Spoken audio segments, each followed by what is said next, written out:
directeur de recherche au CNRS, à quoi bon la foi? Ah, ça c'est une bonne question. La foi, je suis un scientifique, c'est vrai, mais je suis un homme. Et j'ai besoin de la foi, j'ai besoin de certitude, j'ai besoin d'assurance dans ma vie. Et la foi est entrée dans ma vie très jeune. En fait, très jeune, c'est ma maman que j'ai connue très jeune. Elle a été amenée dans une salle de mariage d'une mairie dans la région. Et on l'a forcée quasiment. C'est une personne très gentille, très aimable, et par politesse, elle est allée écouter l'évangile dans cette salle. Et le monsieur qui venait annoncer l'évangile, ma maman s'était promis de rester là le moins de temps possible et de partir dès que ce serait possible.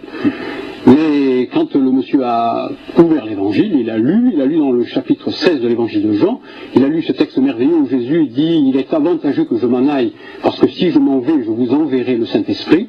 À ce moment-là, elle a eu une grande vision. Soudainement, elle n'a plus vu l'auditoire, elle n'a plus vu les gens qui parlaient. Elle a eu une grande vision qui a duré une bonne demi-heure.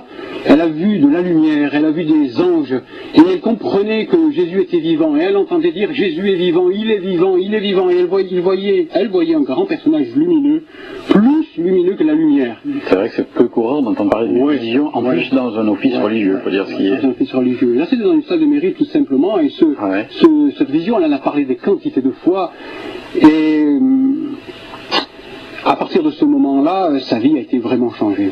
Sa vie a vraiment été changée, toute la famille est venue à l'évangile, et moi j'ai grandi dans un foyer avec la connaissance de Dieu, avec l'amour de Dieu. J'étais vraiment dans la présence, dans l'amour fraternel, et étant enfant, bien sûr, mon cœur a été touché par l'évangile. J'ai vu des grands miracles dans ma famille, il y a eu des grandes guérisons, il y a eu des interventions divines, et c'était tout à fait normal pour moi en tant qu'enfant. D'accord. Et tout en ayant grandi dans ce climat, ça ne t'a pas empêché ensuite de t'orienter vers plutôt tout ce qui pouvait être scientifique, les mathématiques? Oui, mais longtemps plus tard. Longtemps plus tard. Plus tard, je suis rentré dans des études de mathématiques, mais ce qui s'est passé, c'est que la rencontre que j'ai faite avec Dieu, personnellement, je l'ai faite un peu avant mon bac. J'étais parti en Angleterre. Nous vivions à Monaco. J'avais des collègues d'école, des gens qui étaient des gens très fortunés, que je ne connaissais qu'à travers l'école, et ils ont convaincu la famille de nous laisser partir avec eux en Angleterre. Et arrivé là-bas, c'est des gens qui avaient une très grande villa et qui faisaient une vie assez curieuse, dont je passerai les détails.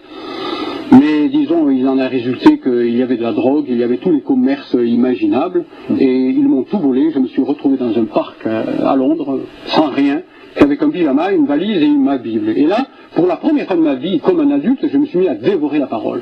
Je me suis trouvé stupide d'avoir été embarqué dans ces choses, un petit peu ébloui quelque part par leur façon de faire. Et j'ai dévoré la parole. Et ma conversion, ma rencontre avec Dieu, ce fut un choc avec la parole.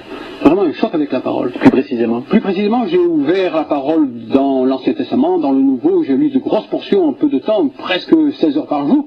J'avais rien à faire. Et quand on est jeune, et c'est l'été, et on a la forme, et on crie à Dieu dans ce cas-là. Et précisément, c'est le psaume 84 qui m'a percuté. J'ai lu que Dieu disait « Je vais mettre dans le cœur de ceux qui me cherchent un chemin tout tracé. Et quand bien même ils marcheront dans la vallée des larmes, ils ne craindront rien. Il y aura un chemin tout tracé. » Et puis dans le chapitre Ésaïe, le prophète Ésaïe, je veux dire dans le chapitre 36, je crois, le prophète dit « Il y aura là une voie sainte, un chemin tout tracé. Et tous ceux qui s'engageront, ils iront avec joie. Il n'y aura pas de lion, je paraphrase un peu, mais c'est ça que le texte dit, il n'y aura pas de lion. Et il dit également, les insensés même ne s'y égareront pas. » Et ce jour-là, c'était moi l'insensé, vraiment, vraiment Dieu me parlait. Et je ne sais pas vous dire comment, mais vraiment ce jour-là, j'ai fait l'expérience de la nouvelle naissance. Vraiment, le Seigneur est entré dans mon cœur. Et quel était ce chemin tout tracé? J'imagine qu'il y a quand même ensuite toujours des choix à faire, il y a une responsabilité personnelle, mais quel a été ce chemin? Ce chemin tout tracé, oui. Chaque jour, le Seigneur m'a conduit.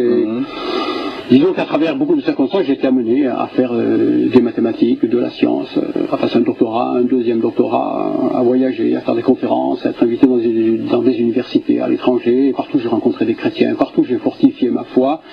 Et partout, j'ai mis à profit, et le Seigneur a tracé dans mon cœur des choses merveilleuses. Ouais. La Bible, c'est toujours un compagnon de route, en quelque sorte? La Bible a toujours été un compagnon de route, oui. Une chose intéressante, c'est que dans toutes les conférences où je vais, dans le monde entier, maintenant je vais un peu moins, mais il y a eu des années où je voyageais frénétiquement, que ce soit de l'Europe du Nord, l'Amérique, le Canada, Partout, mes amis savent, parce qu'on se retrouve tous, c'est une communauté internationale, les gens se retrouvent, tous savent que moi, le soir, j'ai des amis. Le dimanche matin, j'ai des amis. Oui. Que partout, j'ai des frères, des sœurs qui m'accueillent, j'ai des amis. Une grande famille. Une grande famille, ouais. La foi, elle est la même partout. Hein. Ouais.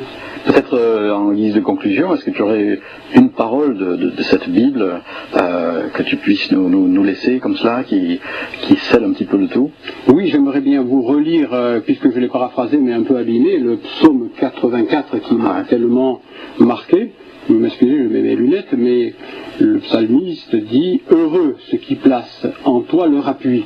Ils trouvent dans leur cœur des chemins tout tracés. Lorsqu'ils traversent la vallée des pleurs, ils la transforment en un lieu plein de sources. Et la pluie la couvre aussi de bénédictions. Leur force augmente pendant la marche. » Et ça, c'est une partie de mon expérience. Pendant la marche, dans la vie chrétienne, mes forces augmentent.